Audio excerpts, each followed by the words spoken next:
Hai, selamat pagi semua. Okay, hari ini kita akan bincang tentang topik komunikasi.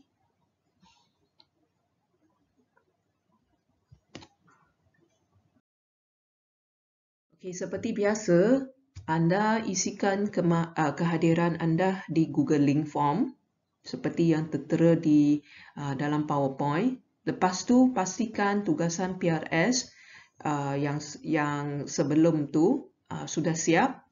Sediakan alat tulis dan buku log PRS yang warna ungu sekarang, semasa anda menonton video ini.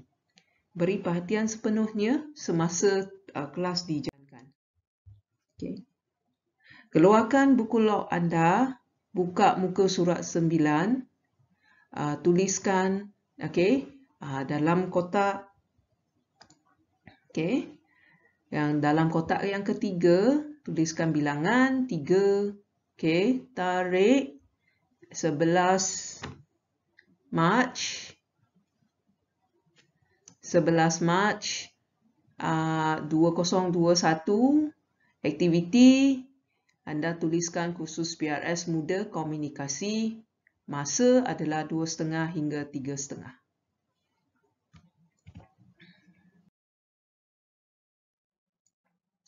Jadi pagi ini kita ada 4 subtopik yang utama yang kita akan tinjau. Yang pertama adalah definisi komunikasi. Yang kedua adalah halangan komunikasi. Yang ketiga, apakah proses komunikasi itu berkesan, dan tips komunikasi efektif.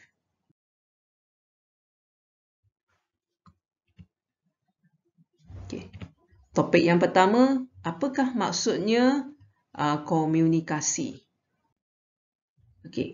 Apakah itu komunikasi? Dan menurut Harold Laswell, 1960, dia kata komunikasi itu melibatkan who says what, in which channel, to whom, with what effect. Ia merupakan satu proses menjelaskan siapa mengatakan apa, melalui saluran apa, kepada siapa, dengan akibat atau hasil apa. Secara ringkasnya saya tunjukkan di sini. Saya tunjukkan di sini. Komunikasi ini melibatkan dua pihak.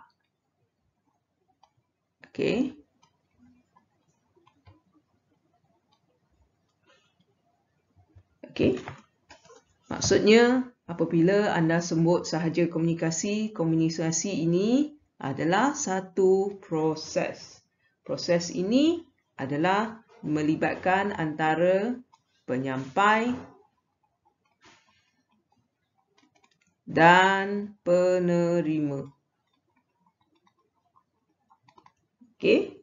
So, penyampai ni dia sampaikan mesej kepada siapa.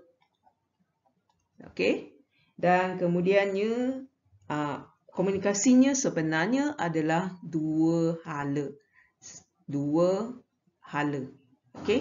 Dan apakah yang disampaikan? Mereka cakap apa? Dan melalui saluran apa? Saluran, contohnya melalui bersemuka, ataupun melalui panggilan telefon dan sebagainya. So, apabila dia sampaikan satu-satu mesej, yang penting sekali adalah penerima ini memberi respon apa. So, saya ulang sekali. Proses antara dua pihak, iaitu penyampai dan juga penerima. Daripada penyampai kepada siapa. Dan apa yang disampaikan. Melalui saluran apa. bersemuka ke, panggilan ke, WhatsApp ke, dan penerima memberi respon, maklum balas apa kepada penyampai. Jadi keseluruhannya, ini adalah komunikasi.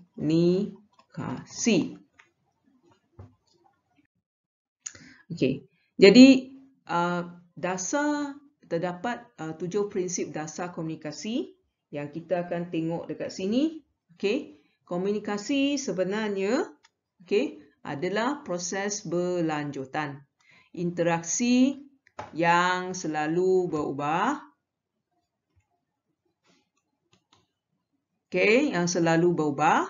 Seseorang yang berkomunikasinya adalah proses berterusan, proses berlanjutan, membina hubungan personal dan profesional. Personal contohnya antara anda. Personal maksudnya antara anda dengan kawan anda. Contoh anda dan kawan. Profesional maksudnya guru dan murid. Itu yang dimaksudkan dengan profesional.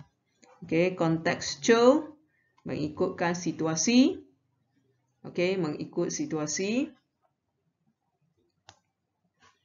Mengikut situasi dan adalah unik, bermaksudnya setiap komunikasi bergantung kepada individu yang sampaikan dan juga penerima yang memberi respon yang berbeza. Dipengaruhi oleh budaya, dan bersifat kolaboratif. Bersifat kolaboratif maksudnya bersama-sama. Ada 2 orang kan tadi, penyampai dan juga penerima. Itu dasar komunikasi. Tadi saya dah terangkan, tidak ada penyampai, penerima. Message. Tadi kita sebut pasal message. Message di sini. Lepas tu penerima memberi maklum balas. Message kadang-kala kita tengok dekat sini. Message dekat sini kita ada 2 jenis. Satu adalah lisan, satu adalah bukan lisan. Ini yang dimaksudkan dengan proses. Lepas tu yang seterusnya. Topik yang kedua adalah halangan komunikasi. Apakah yang menjadi faktor komunikasi ia tidak berkesan? Terdapat 7 di sini. Saya akan bacakan, nanti saya akan terangkan. Perbezaan status, bahasa, perbezaan pandangan, perbezaan budaya, lingkungan fizikal, gangguan pada media, tidak ada respon. Apa yang dimaksudkan dengan 7 ni? Komunikasi yang tidak efektif. Sekejap. Kalau komunikasi yang tidak berkesan, ada beberapa yang tadi sebut. Satu tu, kalau kamu tengok dekat sini, satu adalah status.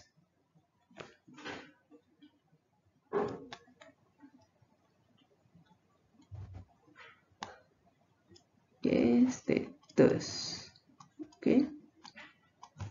Apa maksudnya status? Contoh ya, saya bagi guru dengan murid. Apabila komunikasi terjadi, guru meminta murid untuk siapkan kerja sekolah. Disebabkan status, murid mungkin takut nak bagi tahu kepada cikgu. Dia tak ada pen, tak ada alat tulis dan tak ada buku log PRS. Jadi dia akan senyap. Apabila dia senyap, message tidak sampaikan. Guru kata Okey, siapkan buku latihan. Tapi murid tak siap. Okey. So disebabkan status, murid jadi takut, jadi dia tak berani nak bagi tahu kepada cikgu. Nombor 2. Okey. Nombor 2 adalah bahasa. Yang ni selalu berlaku. Yang mana contohnya ada seorang pelajar, dia tak pandai dengan bahasa Malaysia. Dia gunakan bahasa Cina. Okey. Dengan bahasa Malaysia. Okey, kawannya gunakan bahasa Malaysia. Dia gunakan bahasa Cina. Jadi, okey, A dengan B, okey, apabila mereka berkomunikasi, mereka tidak faham antara satu sama lain. Sebab mereka gunakan bahasa yang dua-dua tak faham. Okey. Okey, lepas tu tengok nombor 3. Okey. Pandangan yang berbeza. Okey. Apa maksudnya pandangan yang berbeza? Okey. Anda sekali lagi, okey, A dan B. Kawan anda adalah pengawas di sekolah. Okey. Anda adalah B. Okey. Dan kawan anda kata, wajib nak ikut peraturan sekolah. Kamu kata, tak perlu. Saya suka bebas. Okey. So, dua-dua disebabkan peraturan sekolah. Okey. Okey. So, pengawas, okey, mereka bincang pasal tajuk yang berkaitan dengan okey.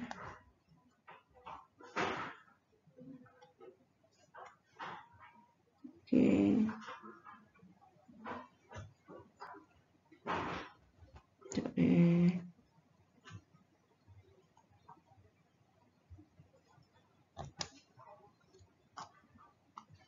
Tajuk yang berkaitan dengan peraturan sekolah. So, pengawas dia jaga. Okey, dia jaga peraturan. Kamu kata kamu nak bebas. Okey, peraturan sekolah tak penting. So, itu adalah sebabnya pandangan berbeza kadang-kala akan jadikan komunikasi tidak berkesan. Okey. So, yang nombor 4. Okey. Jadi, kita katakan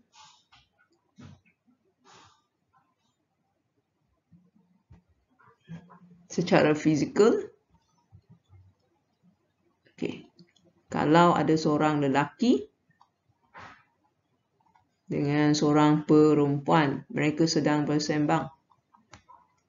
Okey. Mula-mula mereka ada jarak.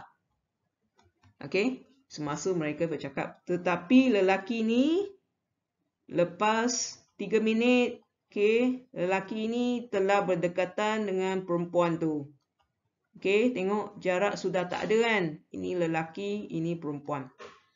So, yang jarak ini menjadikan perempuan ini tidak selesa. So, kemungkinan okey, perempuan ini sangat takut dan dia tak dengar lagi apa yang disampaikan oleh lelaki ini. So, menjadikan komunikasi yang tidak berkesan. Okey. Nombor 5. Okey. Nombor 5 adalah gangguan media.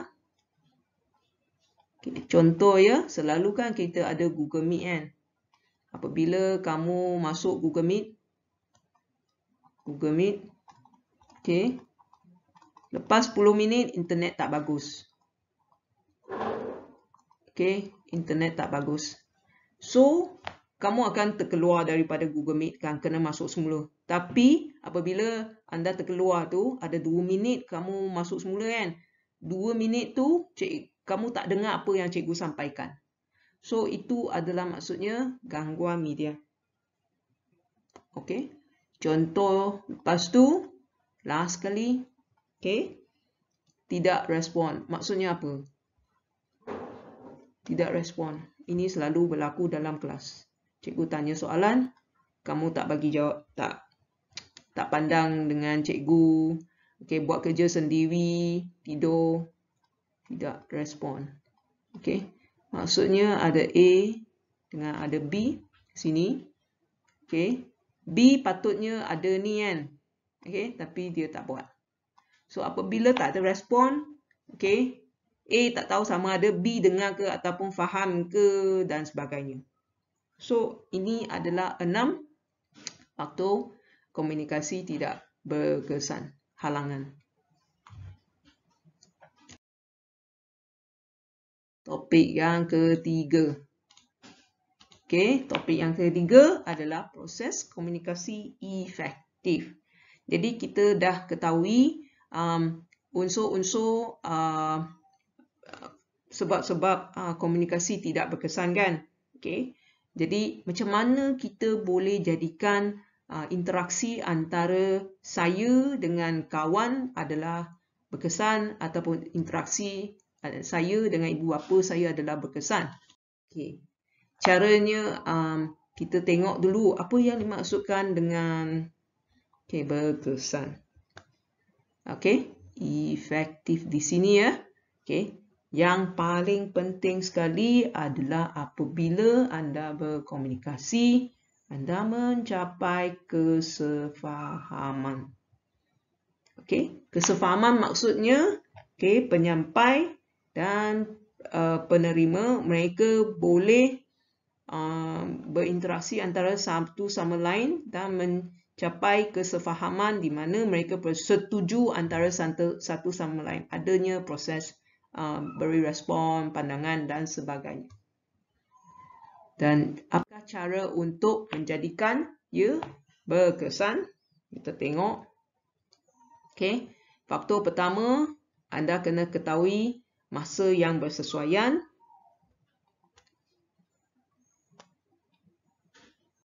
Okey, intonasi. Okey, teknik cara macam mana nanti kita akan sebut. Okey.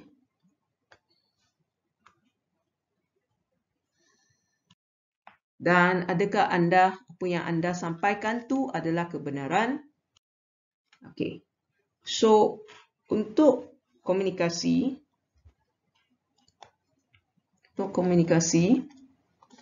yang efektif, okey, anda kena ada persefahaman. Okey, maksudnya dua-dua pihak ini mereka setuju. Okey. Okey. Lepas tu ada beberapa tadi kita sebut. Yang pertama, pastikan anda memilih masa yang sesuai. Masa ini tak semestinya masa anda yang sesuai tau. Anda kena fikirkan adakah masa itu sesuai untuk orang lain. Contohnya, kawan anda sedang rasa sedih. Anda pergi tanya, boleh tak temankan saya pergi KFC? So, itu adalah masa yang tidak sesuai. Tetapi kalau kawan anda dia sedang rasa gembira dan dia tak ada, dia free dan anda pergi ajak dia pergi KFC, itu adalah masa yang sesuai. Ini selalu berlaku di dalam keluarga. Apabila ibu bapa anda sedang naik marah dan kamu pun naik marah juga kan, dan selalunya ibu ke ataupun ayah dia akan mula jerit-jerit, mula marah-marah, mungkin dalam 10 minit, 15 minit dan kamu rasa sangat marah dalam hati juga dan selalu berlakunya anda akan jawab balik, anda akan tengking dan anda akan jerit balik, jawab balik dan sebagainya. Sebenarnya apabila ibu bapa anda sedang marah, masa adalah tidak sesuai untuk kamu memberi sebarang penjelasan. Tunggu sampai ibu bapa anda emosi tu dah reda, baru anda bincang ataupun anda terangkan. Itu adalah masa yang lebih sesuai. Nombor 2. Nombor 2 adalah intonasi. Apa maksudnya intonasi? Intonasi di sini maksudnya kamu punya suara. Okay? Adakah suara tinggi ke, rendah ke, dan ikut kesesuaian ke? Okay? Tinggi ataupun rendah. Okay, contohnya. Okay. Boleh kamu dengar saya? Okay. Boleh kamu dengar saya? Contohnya. So, tinggi bermaksudnya ada menunjukkan emosi yang berbeza. Dan rendah juga menunjukkan emosi yang berbeza. Dan anda kena pilih intonasi yang berbeza mengikut situasi. Okay. Dan yang seterusnya adalah body language. Maksudnya apa? Apabila kawan anda sedang bersembang dengan anda, pastikan badan anda menghadap ke kawan anda. Macam ni. Okay. Ini kan. Okay.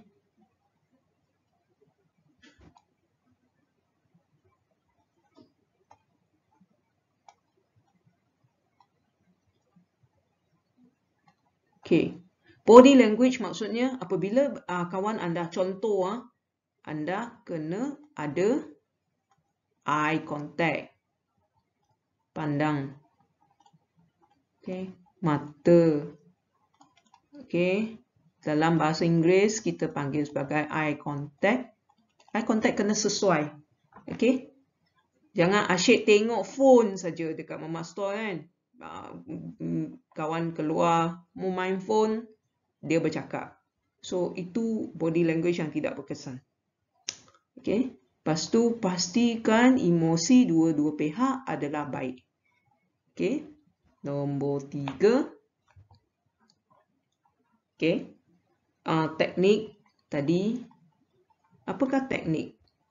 Apabila anda ingin berkomunikasi, nak maklumkan kepada kawan kamu ataupun ibu bapa kamu sesuatu, sentiasa gunakan kata-kata positif. Contohnya, anda nampak ceria hari ini. Contoh, mulakan dengan kata-kata positif. Okay. Lepas tu, tidak salahkan orang lain. Contoh you ni memang pemalas. That's why semua kerja tak jadi. Okay? Apabila you mula dengan salahkan orang lain, orang takkan suka nak bercakap dengan kamu. Okay? So, yang last kali adalah kebenaran. Ini yang selalu berlaku. Okay? Anda percaya kepada gosip. Okay? Dan bukan perkara benar. Dan anda suka bergosip juga. Okay? Tak tahu benar ke tak benar ke, bergosip juga. So, gosip ini tidak akan membantu komunikasi. Akan menjarakkan anda dengan kawan anda. So, ini berkaitan dengan komunikasi efektif, 4 faktor, iaitu masa, intonasi, teknik dan juga kebenaran. Okay. So, dalam proses komunikasi efektif ini, ada beberapa benda yang anda boleh baca dekat sini dalam bahasa Inggeris. Okay. Tapi saya takkan highlight kesemuanya. Okay. Kita akan hanya tengok beberapa, tapi saya akan mula-mula di sini, saya akan baca sepintas lalu. Okay, topik utamanya. Dalam proses efektif, faktor yang anda boleh praktiskan, okay, kemahiran mendengar secara aktif, use active listening, empathy, be humble, okay, jangan sombong, okay, use appropriate language, maksudnya gunakan bahasa yang bersesuaian, stay aware, maksudnya anda ada kesedaran bahawa anda sedang berkomunikasi, bercakap dan sebagainya, guna I statements, gunakan perkataan saya dalam satu ayat tu. Okay. Dan kita hanya akan highlight, okay, I statement, Saya akan terangkan sedikit di sini sebab yang ni penting. Sebab nanti dalam bantu kawan anda, kamu kena ada benda-benda 3 unsur ini. Okey, empati, kemahiran mendengar secara aktif dan juga kenyataan ayat yang gunakan saya. Okay. So dekat sini, okay, tambah lagi tadi kita sebutkan ada 4 faktor yang untuk jadikan komunikasi itu berkesan. Tambah lagi 3 faktor yang saya sebutkan tadi. Okay, 5 kemahiran mendengar secara aktif. Apa maksudnya mendengar secara aktif? Maksudnya apabila anda dengar, nombor 1, anda kena ada eye contact seperti yang saya katakan. Okay. Nombor 2, anda kena angguk. Bukan sentiasa angguk, tapi angguk dari semasa ke semasa. Minta maaf, sudah silap. Okay. So, kamu tengok dekat sini. Angguk. Apabila anda angguk, mereka tahu, oh, anda sedang mendengar.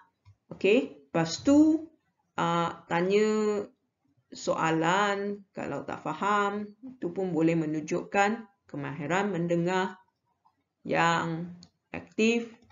Okay. Dan jangan main phone masa kamu bercakap. Tidak main handphone. Okay, 6. Okay. 6 adalah empathy. Apa maksudnya empathy? Ini penting ya. Empathy ini bermaksud anda boleh faham situasi kawan anda.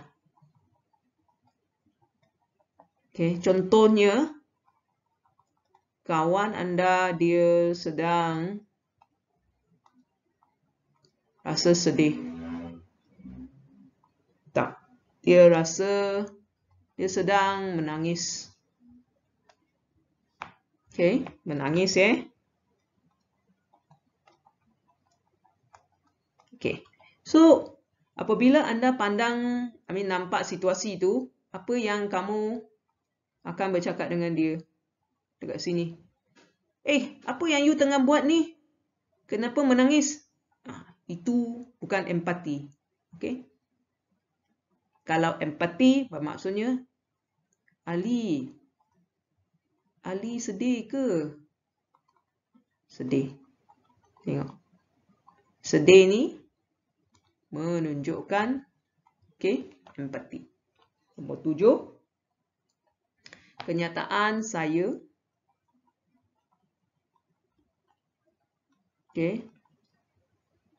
Mereka. Selalu anda suka gunakan perkataan mereka.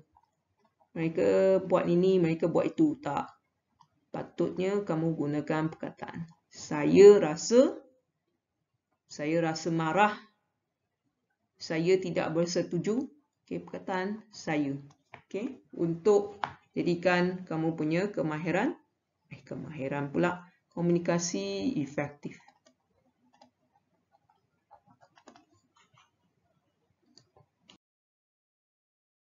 Seterusnya, last kali. Tips komunikasi efektif. Ada 2 poster di sini. Ini adalah poster yang pertama. Adalah poster yang kedua. Poster pertama ni, apakah benda yang saya nak bincangkan? Dia tak boleh balik ke poster yang sebelum tu. Tak apa, kita tengok kepada poster yang ini pula. Anda kena tahu. Tengok dekat sini. Before you speak, is it true? Is it helpful? Is it inspiring? Is it necessary? Is it kind? Maksudnya apabila anda bercakap kan, pastikan anda fikir dulu, adakah perkara yang anda cakap tu adalah benar. Okey, adakah ia akan membantu kawan kamu, membantu cikgu kamu, membantu ibu bapa ataupun membantu adik-beradik? Adakah ia akan memberikan motivasi? Adakah ia perlu disampaikan dan adakah dia tidak akan mencederakan, hurt someone? Okay. So before you speak, always think. Okay. Jadi akhirnya, okay, tugasan yang anda kena buat untuk komunikasi adalah seperti berikut. Nombor 1, seperti biasa, anda isikan kehadiran di Google Link. Lepas tu, tontoni YouTube. Okay. Nombor 3, sediakan satu video. Okay. Iaitu tajuk berkenaan dengan komunikasi efektif. Okay. Tempoh video itu adalah dalam tempoh 1 hingga 3 minit saja. 1 minit pun boleh. Okay. Rakaman. Okay. Video rakaman ataupun suara rakaman antara anda dengan kawan atau ahli keluarga. Tunjukkan unsur faktor komunikasi efektif. Okay, kita dah sebut banyak sangat tentang faktor-faktor efektif kan. Contohnya faktor bahasa, faktor status, faktor intonasi, faktor teknik, mendengar secara aktif, okay, empati, gunakan gunakan perkataan saya, okay. Lepas tu, pilih masa yang sesuai, gunakan teknik-teknik, contohnya kata-kata positif, tidak salahkan orang. Okay, semua tu boleh jadikan satu video pendek. Okay, so, okay, jadi tajuk berkenaan dengan komunikasi berakhir di sini. Okay, terima kasih.